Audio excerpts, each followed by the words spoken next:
Baik, kita lihat pertanyaannya. Assalamualaikum warahmatullahi wabarakatuh. Waalaikumsalam warahmatullahi wabarakatuh. Saya sudah berusaha untuk mengikuti program menghafal Al-Quran seperti yang Ustadz Adi ajarkan. Alhamdulillah, semoga Allah berikan pahala terbaik dari segala usaha yang telah Ibu sampaikan dan usahakan. Namun saya lamban dan sulit hafal serta mudah pula lupa. Baik, langkah apa lagi yang harus saya tempuh agar mudah hafal dan tidak mudah lupa? Terima kasih, semoga Ustaz keluarga senantiasa sehat walafiat. Dan semoga Anda pun diberikan lebih daripada apa yang Anda doakan kepada saya. Waalaikumsalam warahmatullahi wabarakatuh. Sifat hafal dengan lupa itu fitrah kehidupan. Saya mau bicara tentang lupa dulu ya. Lupa itu dibagi dua. Ada lupa yang sifatnya anugerah, ya. Anugerah untuk meringankan beban kehidupan kita, atau dalam konteks ibadah tertentu bahkan untuk menambah pahala. Ya, nanti kita bahas. Yang kedua, ada lupa yang dicela. Jadi kalau yang pertama ini sifatnya disyukuri, madah, itu kan dipuji. Yang kedua, dzam, ya mazmum, sesuatu yang dicela, yaitu lupa yang diakibatkan karena perbuatan-perbuatan maksiat. Ya ingat, perbuatan maksiat itu akan berdampak pada, mohon izin sekali, jauhnya hubungan kita dengan Allah atau melupakannya pada nilai-nilai kebaikan. Ya karena itu orang-orang yang bermaksiat itu, mohon maaf, seringkali lupa waktu sholat. Orang-orang yang penuh banyak maksiat lupa untuk baca Al-Quran.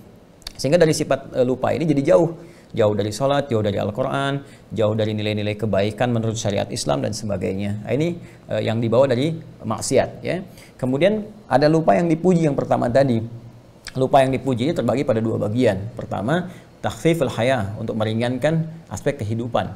Jadi misalnya kalau kita diberikan oleh Allah sifat lupa dalam beberapa hal yang kiranya bisa meringankan beban kita, maka itu harus disyukuri. Ya, kita bersyukur. Bayangkan kalau semua manusia ingat terus, wah barangkali, mohon maaf itu ya, bisa jadi terganggu nanti jalan pikirannya. Jadi kena penyakit tertentu yang memberikan beban berat. Anda ingat dari mulai lahir sampai sekarang, ingat semua kejadian, nggak bisa tidur Anda.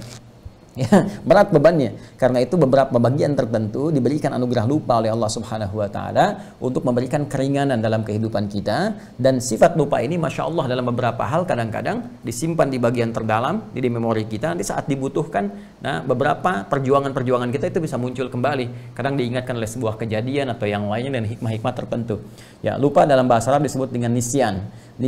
Bahkan ada keterangan dari Ibnu Abbas radhiyallahu taala anhuma yang dikutip oleh Ibnu Manzur dalam kitabnya Lisanul Arab ketika menerangkan tentang nama manusia insan. Ya, summiyal insanu insanan li'annahu 'indama uhida ilaihi fanasiya. Nah, itu keterangan Ibnu Abbas radhiyallahu taala anhuma yang dikutip oleh Ibnu Manzur dalam kitabnya Lisanul Arab. Ya, kata Ibnu Abbas radhiyallahu taala anhuma, summiyal insanu insanan, insan, manusia diberi nama dengan insan, ya, li'annahu 'indama uhida ilaihi fanasiya. Itu seakar dengan kata nisyan. Ya, nisyan yaitu lupa, dari akar katanya nasia. Kenapa? Karena manusia itu ketika berkomitmen dengan Allah itu seringkali ada sifat lupanya. Ya, ada sifat lupanya.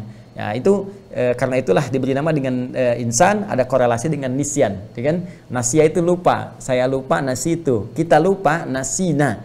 Maka dalam konteks kehidupan kita berdoa, Rabbana la tu'akhidna in nasina au akhtana. Ini jenis lupa yang pertama. Ya Allah, jangan biarkan kami ya Allah ketika kami lupa itu kami berbuat salah gitu. Dengan lupa kami salah. Nah, itu konteks yang tadi saya sampaikan dalam keterangan saya yang pertama. Ada lupa yang cenderung mengarah kepada maksiat. Ada lupa yang sifatnya anugerah yang tadi saya sampaikan, ya, untuk meringankan beban kehidupan. Atau yang kedua, menambah nilai pahala dalam konteks ibadah tertentu. Contohnya apa? Al-Quran.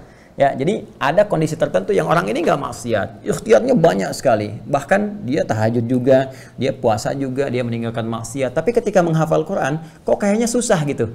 Ya, dalam tanda petik ya, padahal Allah katakan nggak ada yang susah. Tapi qadar Allah ditetapkan oleh Allah bagi orang ini misalnya nggak secepat yang lain. Orang lain misalnya dalam 10 menit hafal 1 halaman, orang ini sudah 1 jam belum hafal.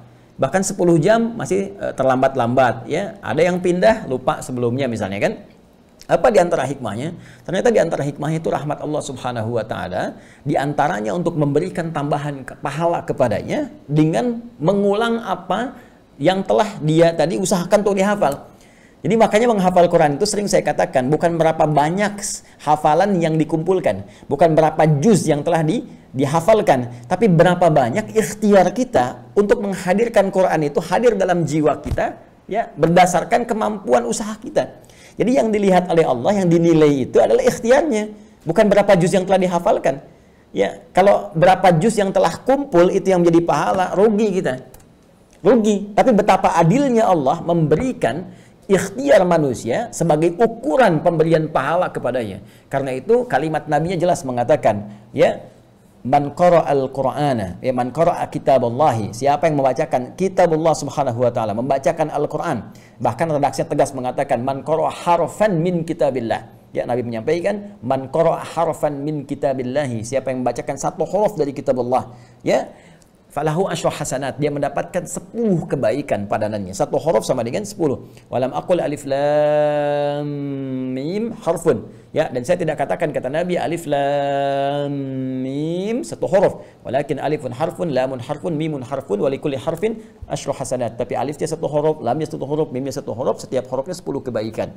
Nah, sekarang Anda ambil dari rumus ini, ya, terapkan dalam kehidupan kita. Bagaimana seseorang yang ketika dia mencoba menghafalkan satu ayat saja, dzalikal kitabu la raiba fihi hudal lil muttaqin.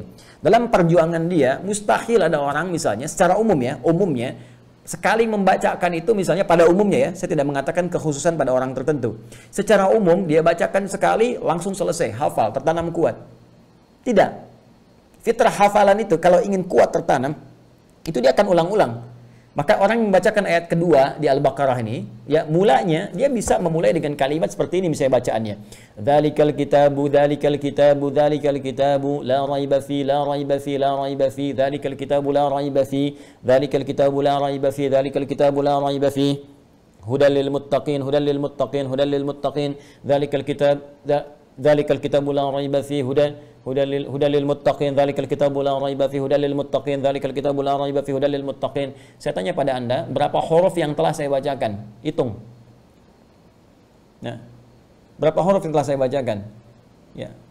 Saya ingin mengatakan kalikan dengan pengulangan yang telah tadi saya bacakan. Karena bacaannya siapa yang baca satu huruf? Saya kan baca berulang-ulang tadi. Mengulang itu kan membaca lagi. Jadi ada orang yang diinginkan oleh Allah Subhanahu wa taala melimpah dulu pahala kepadanya. Kata Allah, urusan hafal Quran nanti gampang, ya. Bagi Allah itu mudah, begitu dimudahkan menghafal semudah-mudahnya. Mungkin sekarang berjuang 1 bulan, 2 bulan sulit, tiba-tiba bisa terjadi dalam sebulan berikutnya bisa 30 juz hafal. Kalau Allah berkehendak untuk memudahkan. Ya, tapi ada sesuatu hikmah yang besar yang Allah ingin anugerahkan.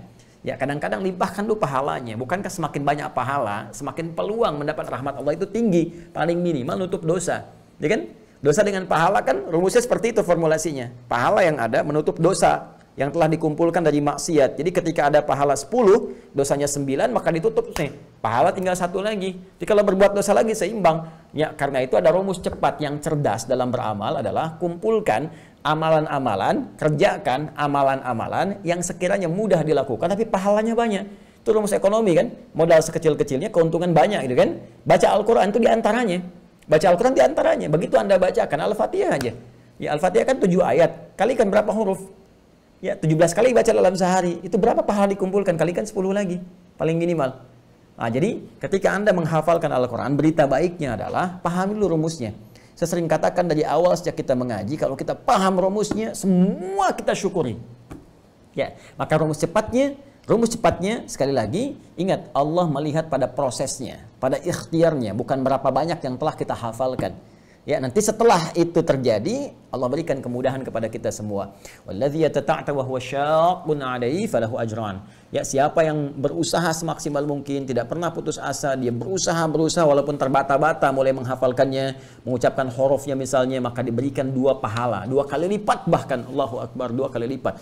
Diapresiasi kesungguhannya, Masya Allah ini ada yang 60 tahun, saya lihat ada yang bahkan 70 tahun, itu kan, ada yang lebih daripada itu, masih berusaha menghafal, ini sangat luar biasa. Sementara orang melalaikan kehidupan akhiratnya, banyak pesta pora, banyak macam-macam, Anda kembali kepada Allah. Ya, dengan mendalami kitabnya, firmannya, ini sangat luar biasa. Dan berapa pahala yang dikumpulkan. Dan kita tidak tahu kapan kita berpulang pada Allah Subhanahu wa taala. Jadi syukuri nikmat itu dan bawa kepada semangat, jangan putus asa. Ya, dalam konteks kita menghafal. Bismillah, teruskan sampai dalam keadaan kita pulang kepada Allah dalam sedang berinteraksi dengan Al-Qur'an. Wallahu taala a'lam bissawab.